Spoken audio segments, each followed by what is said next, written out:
What's going to happen to oil prices now?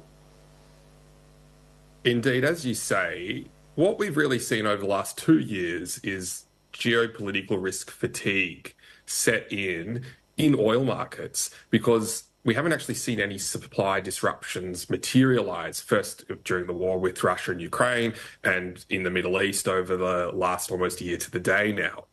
But what we've seen in the last 48 hours is we've seen the market kind of being woken up very suddenly. And we've seen that risk premium, we've seen about $5 a barrel now added to the oil price as a result of these Iranian attacks on Israel and the imminent potential Israeli retaliation. Now, we need to look at some scenarios here. So we've already got this risk premium rising of several dollars a barrel. But what could happen next, depending on the scope of the Israeli response, is there's now multiple reports that Israel is considering attacking Iran's energy infrastructure, including its oil production, export, and refinery infrastructure. For example, I could give the example of the Kirk Island, which is responsible for 90% of Iranian crude exports, which could be a target.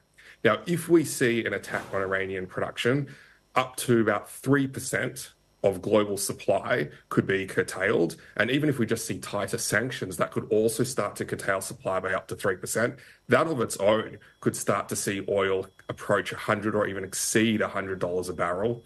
And the bigger concern, of course, is this the kind of much more imminent beginning of a wider conflagration of the conflict, which could impact transit through the Strait of Hormuz. The Strait of Hormuz accounts for 20% of the world's oil supply and 20% of the world's LNG supply. If that was to be impacted, we're talking about an oil price impact, which would be 3 times larger than the oil price shocks of the 1970s in the wake of the Iranian Revolution and the Arab oil embargo.